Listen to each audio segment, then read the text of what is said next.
আসসালামু আলাইকুম। আবৃত্তি করছি কবি সুকান্ত ভট্টাচার্যের লেখা দুর্মট কবিতাটি। হিমালয় থেকে সুন্দরবন, হঠাৎ বাংলাদেশ, কেঁপে কেঁপে উঠে পদ্মার উচ্ছ্বাসে, সে কোলাহলে রুদ্ধ স্বর, আমি পাই উদ্দেশ।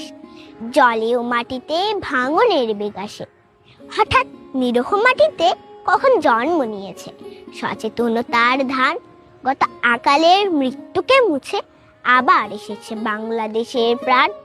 হয় ধান নয় প্রাণ, এই শব্দে সারা দেশ দিশেহারা। একবার মরে ভুলে গেছে আজ মৃত্যুর ভয় তারা। সাবাস বাংলাদেশ, এ পৃথিবী অবাক তাকিয়ে রয়। জ্বলে পুড়ে মরে ছারখার, তবু মাথা নোয়াবার নয়। এবার লোকের ঘরে ঘরে যাবে সোনালি নয়ক রক্তে রঙিন ধান।